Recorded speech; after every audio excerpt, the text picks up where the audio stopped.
because quarterback is so valuable. I can see giving a running back another year or a pass rusher or a tight end. But if you're wrong at quarterback, shouldn't you just bail? Anthony Richardson's a great example. Now, he's only 23 years old, and he only started 1 year at Florida, so he's very inexperienced. But it doesn't work at all. He has had a top 10 run game, a better-than-average O-line, excellent offensive coach. He's getting worse. Like, it's again, Josh Allen started slow, got really interesting, popped. You can't go backwards. So it's interesting. Arizona moved off Josh Rosen after 1 year. They were right. Pittsburgh moved off Kenny Pickett after 2. They were right. Niners moved off Trey Lance very early. They were right. Cleveland moved off Johnny Manziel, 8 starts. They were right. Eagles signed Carson Wentz, then moved off him quickly. They were right. When you try to validate your draft pick like the Jags with Blake Bortles or the Giants with Daniel Jones, that is when you get into trouble. You're lying to yourself, right? You're like trying to validate your pick. And I look at Anthony Richardson, and he went from 59% completion percentage. Then the NFL defensive coordinators got video on him. He's down to 47%. That's the lowest of any quarterback in 25 years with 15 starts, right? So call the lawyers, get the paperwork ready. It's divorce time. Like, I just don't think it works. I know he's young, but I just don't think it works. There was a game last year against Houston. He had his best throw as a pro. It was 70 yards over the top. He stumbled. And the kid's by all accounts, he's a nice guy. He got into pressure. You see it here. He stumbled out and he let it go right on the money. But it's not that he misses on throws. Same game against Houston. He misses short throws badly. Like, he's not remotely close. So it's one of those things where, a movie can't just be about one great scene. You got to have, even in the middle, you can be slow for about 10 minutes, but you got to make the story arcs connect. When you see that 70-yard throw, you could argue that Drew Brees couldn't make that throw and Peyton Manning and Tom Brady aren't making that throw, but they're consistent. And I think with Anthony Richardson, every other position in football, I am more than willing to give, outside of maybe left tackle. A guy can play or he can't. I'll give you another year. But at quarterback, everybody's kind of tied to it. And I think you get into a situation right now in Indianapolis with Jonathan Taylor, Shane Steichen, good old line, weak division. It's getting worse. Okay, so let's talk about this. So here's the thing. I think it's okay to still give him a chance and still give him an opportunity. But it's more like you better show it to me now, like in practice, in camp, preseason. Like, you're not just guaranteed to get a start or to have the keys to the kingdom just because. I mean, it's like you got to show me that you are indeed the starting quarterback. And if you show me that, then it's like, okay, I'm willing to go with some of the ups and downs throughout a season within reason. But there is no kind of like, hey, we drafted him, he's on our team. He's got to be the number one no matter what happened. Like, we got to put him out there. He's QB1. It's like, no, that's not necessarily the case. Like, you haven't, you're not owed that. No one's really technically owed that, I mean, Patrick Mahomes, Josh Allen, Lamar Jackson, if they start playing awful for 1 year, and I mean like truly awful, like a backup quarterback level, people will be like, okay, that was a really bad year. All right, I don't know, that was just a bad year. Next year, things are going to be different. And then they do it again. There's the real conversation of like, uh-oh, they lost it. I don't know. Is he injured? Like, what's the story? Like, you start to have conversations of like, all right, I mean, I guess they're no longer in their prime. I mean, they just fell off a cliff. And you start to have like real conversations of like, I mean, how many times can we do this? This was back-to-back seasons of him playing worse than, the 25th best quarterback in the NFL. Like, you have serious conversations. You're certainly going to have those conversations with a quarterback who hasn't obviously been that great. So it's an unfortunate situation. And the thing is like, and I've said this too before with AR. It's like I've seen some of his plays, and you're just like that's like some of the most extraordinary things you could ever imagine. And right, then you see some really bad. And Colin said this consistency, and I talk about this all the time. That what truly makes someone great is consistency.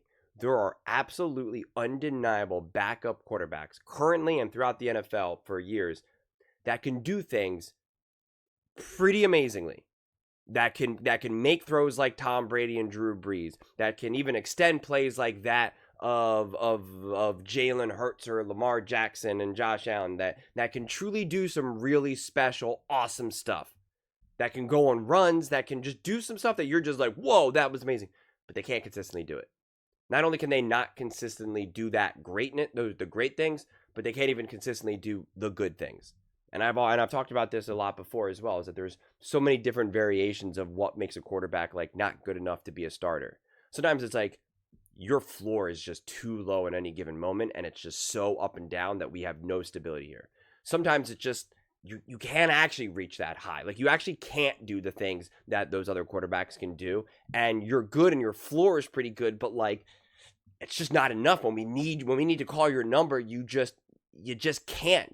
You can't get there. And so, paying you this money and moving forward with you, it just doesn't make sense. We have to roll the dice on another quarterback, another draft pick, whatever it is. And there's just a million different variations of all of this. And so that's why you can't get seduced too easily by a player who can really show you some eye-popping stuff. Some really, I remember that throw that Colin is talking about. And I see a lot of fans point out to some of his highs and be like, this is what he did, like, this is amazing, like, he's clearly good, he just needs time to develop. And it's like, the problem is his floor and some of the things that he's doing, like, it's really bad. And you can't be inaccurate on 10-yard throws, 15-yard throws. I mean, like, you just can't. You can't miss like that. Like, and there's certain young quarterback issues that you could give them the benefit of the doubt. Like, oh, he feels a little rushed, or he's holding on to the ball, or he's getting fooled a little bit. Like you could be more forgiving about some of those things, because that should change with better coaching and experience and, just getting more comfortable and whatnot. But like some of the issues that he has, you're just like this is like, you should be able to, this is high school stuff. Like you're missing some of these layups where it's just like, it's just pitch and catch and you're not doing it. And you don't have the excuse of like, well, you don't have a good coach, or that you have a bad O-line or this, or like, no. Like, and I'm a firm believer in Shane Steichen. And listen, Shane Steichen might not be the best head coach overall in terms of what it takes to be like a great head coach. But in terms of how to run an offense, how to play call, how to game plan, how to adjust, right? He is great at that. He has that proven record. So it's one thing if this team was just kind of a great big mess, and you're just kind of like, well, who could be successful on a team like this? Kind of like what we saw with the Chicago Bears or Cleveland Brown teams, in the past and whatnot. But that's not the case here. You could say, maybe Shane Steichen's not great at getting this team ready to play or running practices or whatever it is. But like when it's time to like get after it in the game and the game plan and all that, like the one thing that they should have correct with Shane Steichen should be the quarterback. And again, if Shane Steichen's a bad head coach, then you would be able to say, well, the defense is a mess and the offense is a mess, like in terms of like, lots of penalties and people seem unprepared, but you wouldn't be able to point to the quarterback as like, he looks lost out there, he looks uncomfortable out there, he's making really wildly inaccurate throws. Like, those are all the things that your great offensive head coach, those are going to be easy check boxes to check boxes to check off, and you don't have it there. And that's, to me, probably the most concerning thing out of it all. Honestly, I'm trying to think if there's another good example of a team that was clearly a mess but had like either a great offensive coordinator or a great offensive head coach, and it was still, you're still able to have a lot of success there. I mean, kind of in a lot of ways, like you could maybe make the argument Zach Taylor with Joe Burrow would maybe be a decent example of that. Mike McCarthy, although I think Mike McCarthy is actually a pretty good head coach in terms of running offenses and running teams as a whole and delegating responsibilities. Like, I can't think of a decent example off the top of my head of a team that's clearly just a mess, but was still able to get stability with at the quarterback position because of coaching. But, that's just what I would be expecting. And Richardson doesn't have it. And I would be willing to say, like, okay, this is the year. But, like, after this, like, after the beginning of, the first 3, 4, 5 games, like, and if he's not shown, if Daniel Jones is clearly proving to be the